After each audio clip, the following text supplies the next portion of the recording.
Les canons vers la menace et les unités rangées à l'ordre de bataille utile, les FARDC ont lancé une offensive impitoyable contre la coalition FPIC et FRPI ce matin au village Nyakoundé, situé à 47 km au site de Bunia. Par les attaques enveloppées, pendant une heure de combat, l'armée régulière a conquis et consolidé le village Nyakoundé, Kalingi, Malumbata, Malumbabo, à la plus grande satisfaction du médecin directeur de l'hôpital Nyakoundé, en présence du commandant 3e zone de défense après la conquête, où la milice avait pris en otage cette institution sanitaire et les malades, qui est un crime contre l'humanité. Vous allez voir avec nous, aucune population, et nous n'étions restés qu'à 4 personnes dans le sein de l'hôpital.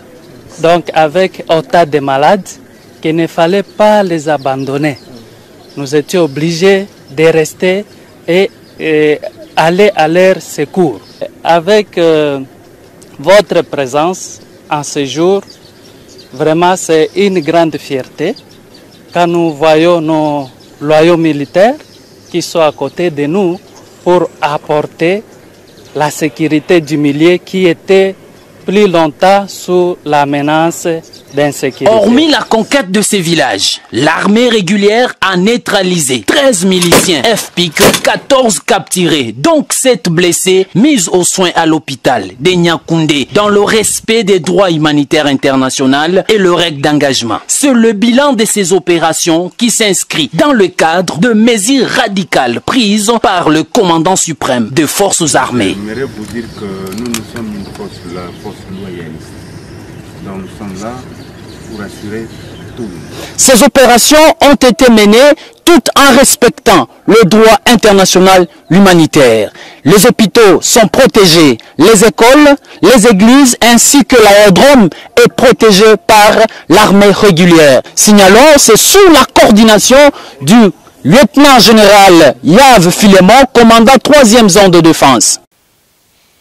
Bonsoir, partout où vous vous retrouvez, chers internautes, amis de bonnes nouvelles, amis de l'information, amis de lutte pour un état de droit, bien sûr, amis de lutte aussi pour la réhabilitation du prestige, de l'honneur et de la grande personnalité de l'Africain.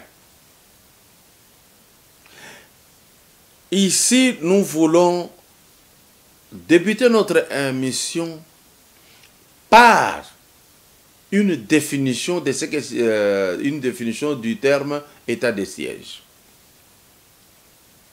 Mais avant que je ne lise la définition, j'aimerais dire à tous les abonnés de notre chaîne, merci pour vos remarques. J'ai vu les gens vraiment aller suivre même ici il manque L, là-bas il manque S, là-bas. Et peut-être vous pensez quand je vous ai donné des réponses que je n'aime pas les remarques, tout ça, non, faux. Je voulais dire ceci. J'aimerais que nous ayons la même attention particulière pour ce qui est de notre pays, de nos cultures, notre spiritualité. Pourquoi je vous dis ça? Ce n'est pas parce que je refuse ce que vous donnez comme remarque. C'est parce que je vois que vous avez le cœur ailleurs, le corps au Congo. Cela se prouve par quoi? Allez acheter quelque chose dans un magasin, une boutique, un grand commerce, amenez 2 billets de banque, le dollar et le franc congolais. Vous allez voir ce que va faire le Congolais face à ces 2 monnaies. Quand vous lui donnez le franc congolais, il prend, il jette dans la caisse. Il n'a pas le temps de vérifier le billet. S'il est entretenu, si le filigrane est encore là, si la bande de sécurité est en place, il n'est pas là. Quand vous lui passez le dollar, l'euro, il va vérifier, il contourne, il change de position, il ouvre grand les yeux, il protège. Toute son attention, c'est sur ses billets. Ce n'est pas parce qu'il y a une valeur faciale supérieure à la nôtre, c'est parce que notre cœur là ne veut pas faire le même exercice. Notre intellect est tourné vers l'extérieur. Vous allez remarquer, vous avez des individus, un Européen qui parle lingala, un Congolais qui parle français. Toutes les fautes du Congolais, ses compatriotes vont y huer. Ils vont se sentir enlevés de quelque chose. Mais les fautes commises par cet occidental dans notre lingala, le Congolais va trouver ça normal. C'est pardonnable, c'est excusable. Il ne fait même pas attention. C'est de ça que je vous parle. Vous vous retrouvez devant le même Congolais. On critique Mfumu Kimbangu, ce n'est pas son problème. Il ne peut même pas s'énerver pour ça. Dès que vous touchez à l'islam comme au christianisme, les Congolais rougissent. Il se met dans tous ces états. C'est de ça que je vous parle souvent. Je ne refuse pas vos remarques, mais je trouve que vous donnez trop d'importance à ce qui ne vous avance pas. Mon problème, c'est que j'ai fait des émissions en français depuis un temps parce que il y a eu un besoin pressant des enfants que vous avez mis en France, au monde, en France, Belgique, Suisse, partout là où on parle français. Ils ne parlent que français. J'ai aimé que ces gens me suivent. Qu'ils apprennent quelque chose de leur pays parce qu'ils sont désaxés. Et leurs propres parents ne leur parlent jamais de leur état. S'ils veulent parler de la RDC, c'est toujours présenter l'Afrique noire, la RDC noire. Sinon, je parlerai toujours en lingala. Vous n'avez qu'à constater que depuis mes débuts, je parlais plus en lingala qu'en français. Et alors, mon problème reste celui-là. Pour que vous soyez respecté, vous devez vous respecter vous-même. Vous devez aimer ce que Dieu vous a donné. Vous devez mettre en valeur tout ce qui vous appartient. Voilà pourquoi quand vous dites non, abonnez, vous avez mis DB là-bas, tout ça, j'ai dit, très bien. Vous faites attention à ça, mais vous ne faites jamais attention à ce que l'Occident fait qui peut nous détruire. Vous vous énervez quand on vous parle. Je vous ai parlé de Covid-19 ici. Bien avant que vous ayez toutes les preuves que les Blancs eux-mêmes avancent. Aujourd'hui en Inde, les Indiens se sont mis debout, ils ont frappé leurs compatriotes qui s'occupaient de Covid-19 pour avoir constaté plusieurs morts et par tous ces morts étaient vaccinés. Mais moi quand je parle, je deviens une bête à abattre. Vous n'aimez pas. C'est là que je dis, ce qui est important pour nous, vous ne faites pas attention sur ça. Vous voulez corriger la langue française. Si vous la corrigez, si vous l'aimez, vous l'améliorez davantage, qu'est-ce que ça ajoute au pays? Je pourrais aller plus loin pour vous dire. Les chefs de l'État avec son gouvernement, ils ont accepté le 9e jeu de la francophonie. Moi, s'ils m'étaient donné à être sollicité par les chefs de l'État qui me posent la question du genre, comment tu trouves, comment on peut organiser le 9e jeu de la francophonie, j'allais lui dire, il faut qu'ils aillent voir ailleurs. Comment ils peuvent prendre le secrétariat général de la francophonie, donner au Rwanda anglophone, et Michi Koyabo dirige ça, pour s'amuser, pour amener du plaisir, des jeux, pour que la France rayonne avec son idiome. On amène en RDC. Pour stabiliser l'État sur le plan politique, plan économique, là ils ont de la place au Rwanda. J'allais dire non. Et j'allais dire non. En deuxième lieu, pourquoi? Mais c'est la France qui a amené trop de désordre dans notre pays. En avançant un pourcentage pour Fayoulou, un faux pourcentage de 62%, qui n'existe jamais, qui n'a jamais existé. C'est cette France. Et voilà pourquoi quelqu'un va m'appeler pour me dire, dites au chef de l'État qu'il connaît très mal Macron. Et à travers ça, il semble ne pas connaître un blanc, c'est qui. De Gaulle, à son temps, il disait, entre les États, il n'y a pas d'amitié, il n'y a que des intérêts qui existent. Bien sûr que oui, on va réfectionner les stades VME, on va essayer de mettre en état d'être habité les hôtels de la place. Je ne sais pas si on va en construire encore, pour que la France vienne rayonner. C'est ça qu'on va faire. Et nous, c'est que quand on aura fini la fête, nous on va laisser débarrasser les couverts. Voilà pourquoi, mes chers frères, je ne refuse jamais ce que vous me dites. Mais je vous fais raisonner pour que vous compreniez que plus tard, même le lendemain déjà, commencez à faire attention sur ce qui est de nous. Ne passez pas tout votre temps à vérifier l'orthographe et tout le reste, parce que nous l'avons vérifié, nous avons été réputés dans le deuxième pays francophone après la France, et après. Vous ne faites jamais le bilan. Quel est le résultat? Aujourd'hui, ici, les gens commencent à parler un très mauvais lingala et ça ne vous choque pas. Et si, ça s'adresse à quoi? À une chose. Et on lit ça à la personne.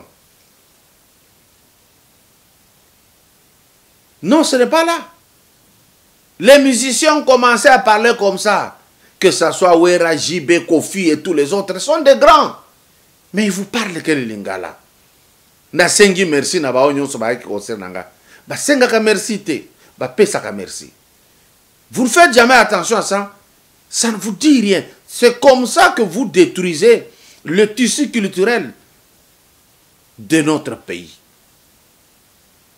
Je ne refuse pas ce que vous dites. Je vous envoie à réfléchir sur ce qui est important. Parce que corriger, et puis après, l'État, le tissu économique du pays est en quel état? La sécurité sociale, elle est comment? Regardez même, quand on a lâché les bus Transco, les gens insultaient ces bus, qu'est-ce qu'on en fait, est-ce qu'on mange le bus? Le président Félix Tshisekedi, il nous donne des Transco au lieu de penser le social. Parce que vous leur avez trop habitués à raisonner en français. Pour eux, un transport n'est pas social. Le social pour eux, c'est le système de gestion du président Joseph Kabila qui avait habitué les gens à leur donner de l'argent facilement, comme Maman Olive le faisait, et ils trouvaient que c'était bon.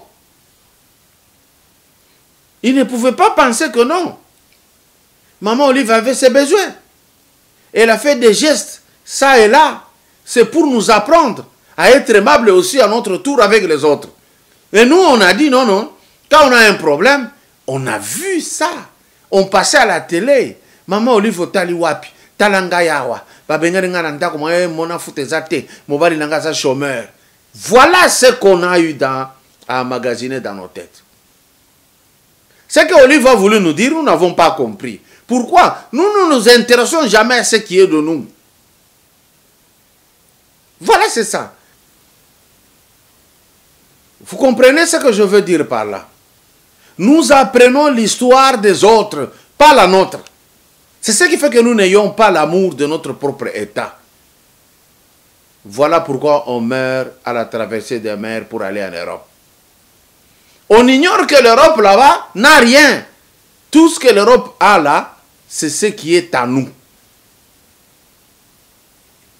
Nous n'aimons pas ce que nous avons. Nous abandonnons ce qui est de nous. Et les autres profitent. Ils travaillent. Alors, je me suis fait expliquer suffisamment. Je voudrais aussi ajouter un élément pour dire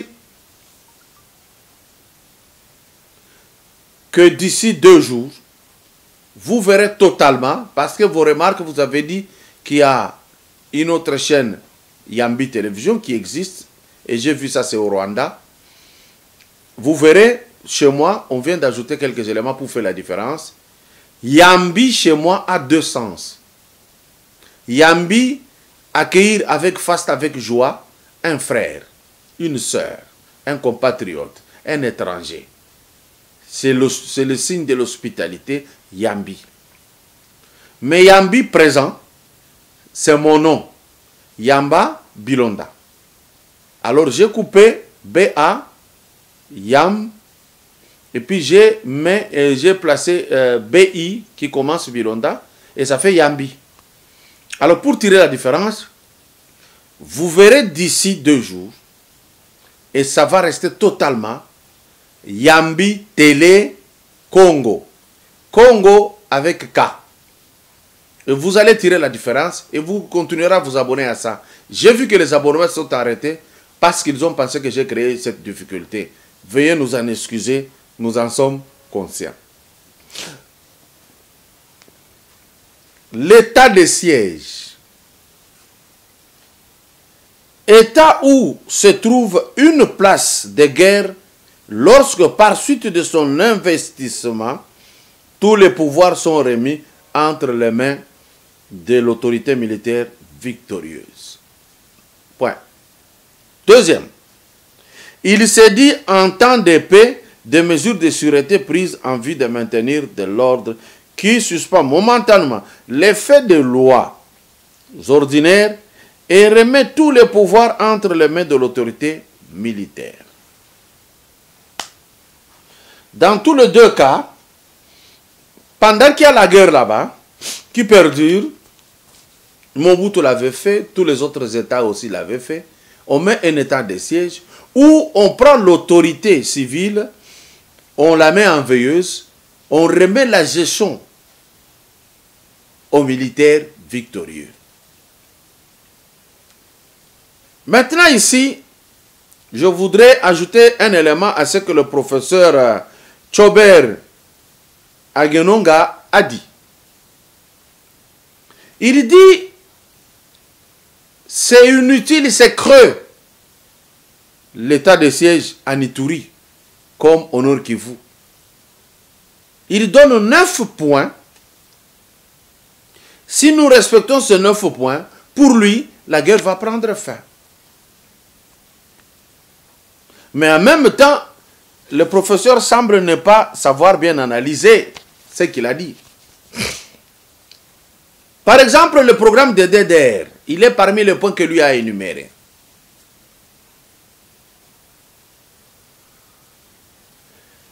Professeur, on tue à Ituri, pour vous, on ne fait pas l'état de siège, on fait la démobilisation et puis la réinsertion. Pendant que ça crépite, selon vous, on va faire comment? Vous pouvez me retourner la question. Est-ce qu'il faut enlever l'autorité civile pour mettre l'autorité militaire? Cela va donner quoi, par exemple? Vous pouvez me demander. Oui, il y a une différence. D'abord, parce que l'autorité civile qui est restée longtemps là-bas n'est pas arrivée à donner quelque chose de stratégique pour arriver à bout de tous ces milices. Un militaire qui va prendre la province ne raisonne qu'en militaire, ne raisonne qu'en guerre, il va mener bien la guerre parce que c'est son métier. Je vais vous signifier, je vais vous dire plutôt quelque chose.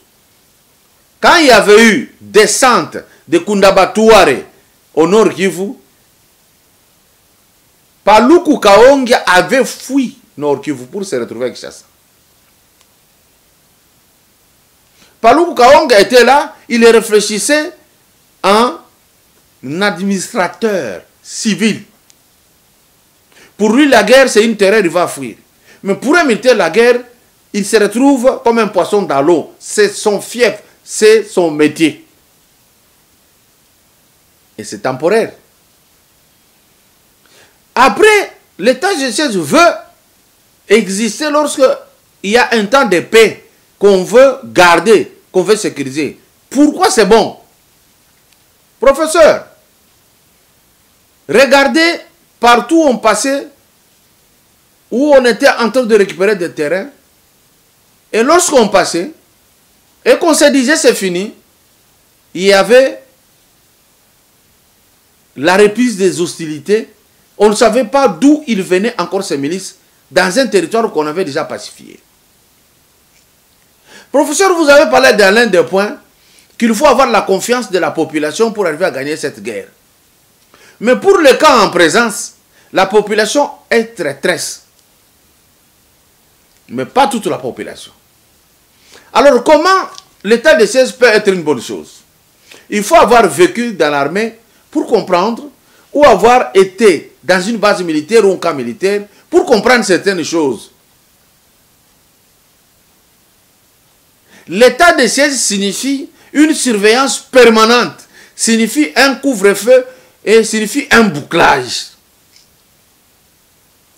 Ce mode de gestion, ça va être permanent, d'où la reprise sera difficile.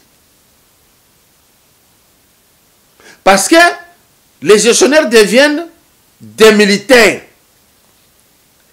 Ils vont faire cet exercice chaque jour.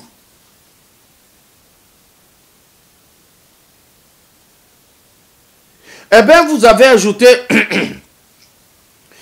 d'autres points, la réforme de l'armée. Le deuxième point, vous avez dit doter l'armée de moyens. Mais les moyens sont là, on les a déjà dotés. Mais la trahison était grande.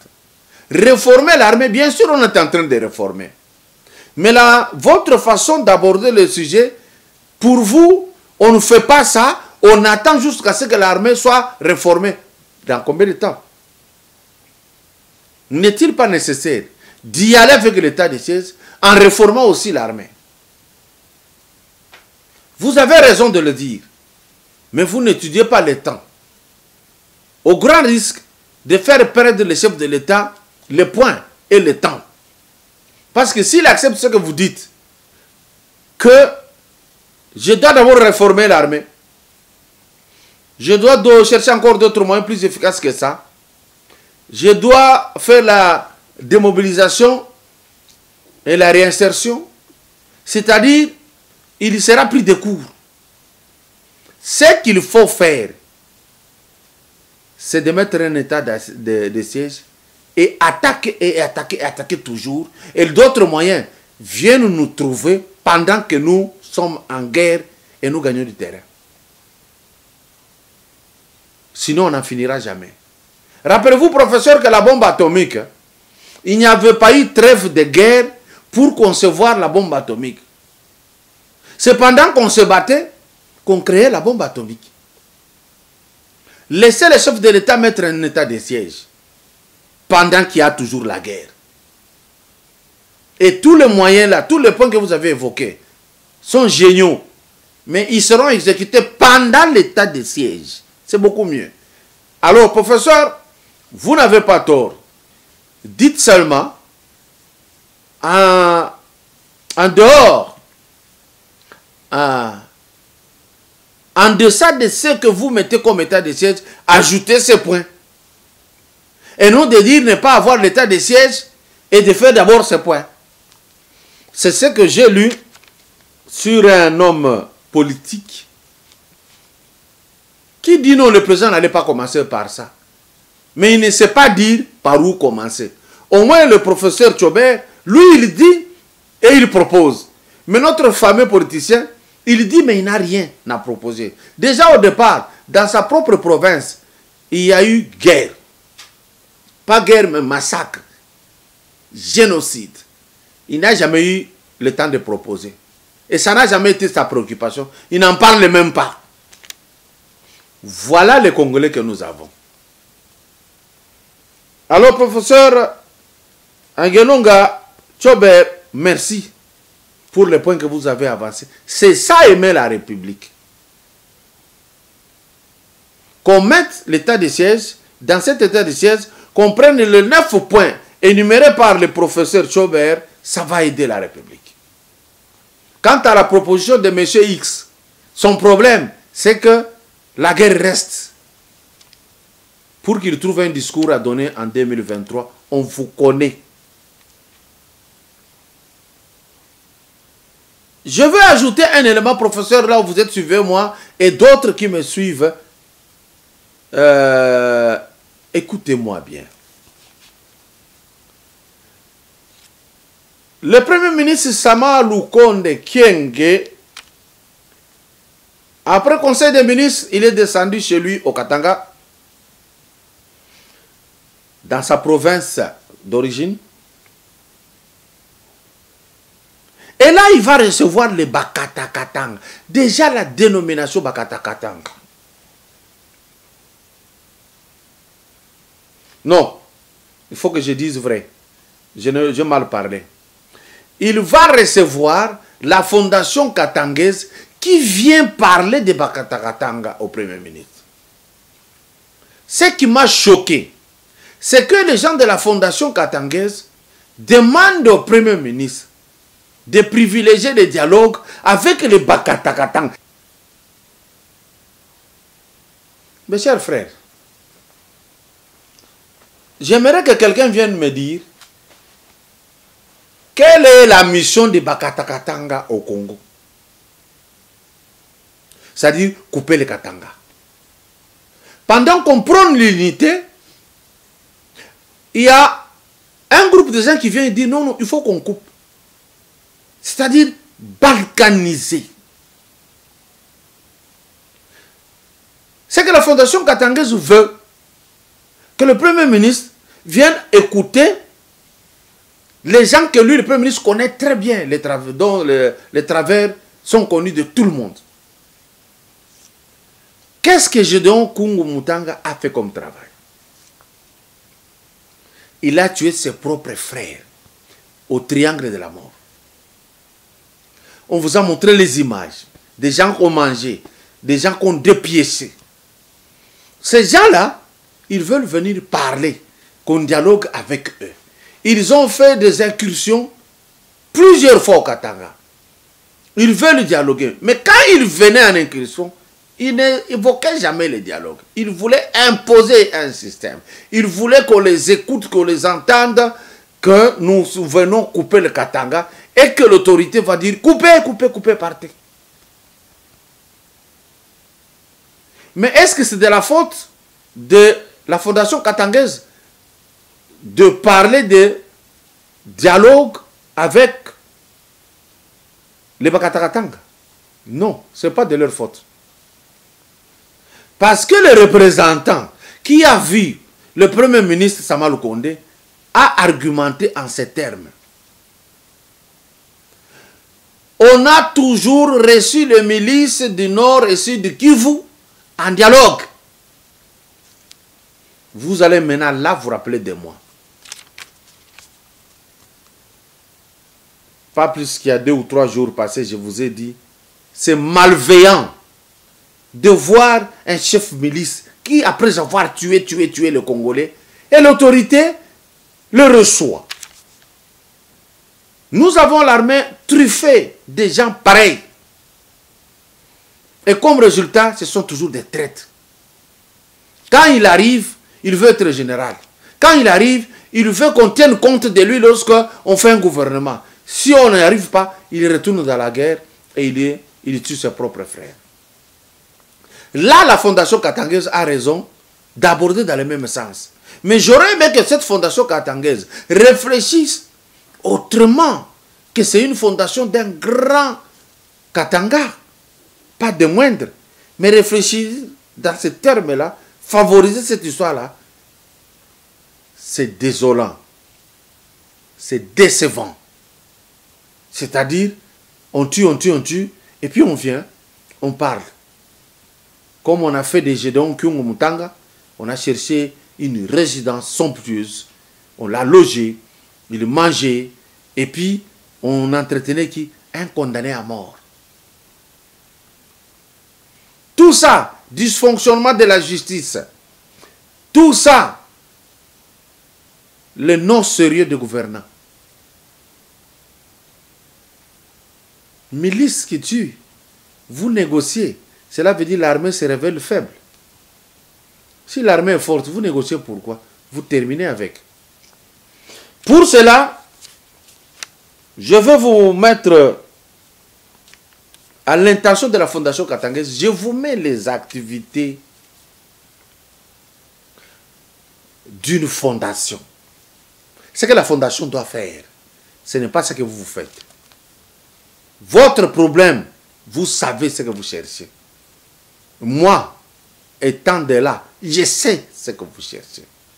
Parce que si on arrive dans votre fondation, il n'y a rien comme œuvre salvatrice pour les habitants du Grand Katanga. Yuma vient de parler que le Katanga est déjà vendu. Ces minéraux sont vendus. Vous en avez pour 40 ans. Mais la fondation ne dit rien.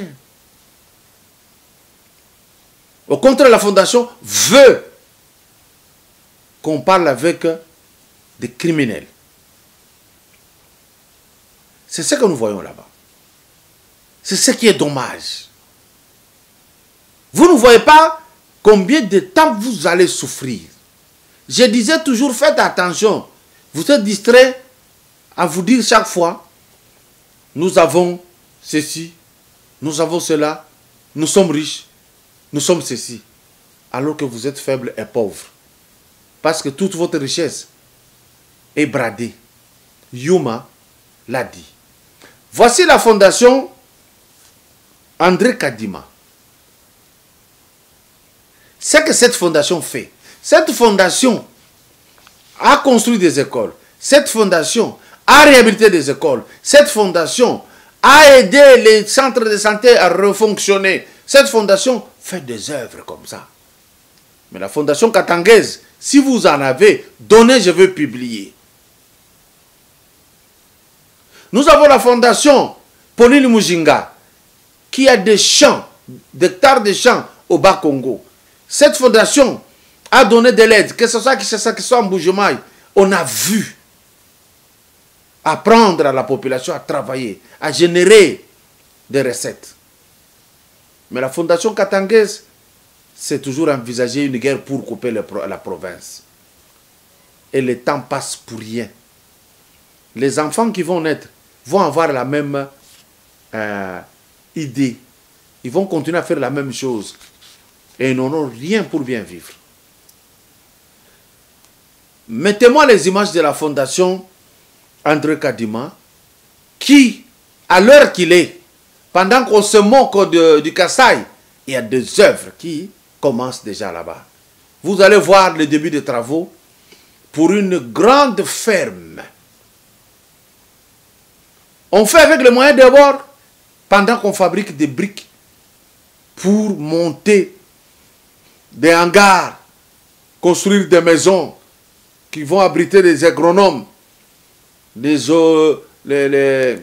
vétérinaires et les autres. Fondation André Kadima.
Vous venez de voir. On a besoin de ça comme ça au Katanga. On n'a pas besoin de toujours parler les mêmes choses. Bakatakatanga, bakatakatanga, bakatakatanga. Vous allez au Katakatanga. Oui. Si on vous les donne tout de suite. Parce que tous vos minéraux là sont vendus. You maladie. Et vous allez maintenant avoir ce Katanga avec quoi? Mais pourquoi vous voulez un dialogue quand vous avez sorti des images, des monnaies, des drapeaux, des emblèmes, des armoiries, toutes ces histoires là-bas? Vous ne trouvez pas que le temps passe pour rien? Au lieu d'apprendre à la population de travailler, la fondation katangaise a combien de champs de maïs, l'aliment de base? Cette fondation produit déjà quoi? La guerre ou quoi? Si vous avez des œuvres, je suis votre frère, envoyez, je vais publier. Mais je doute fort. Quant au professeur Chober, Angenonga, et à ces politiciens-là, j'ai jeté le nom, vous avez vu en début de cette émission comment les FARDC ont récupéré ces territoires-là avec succès.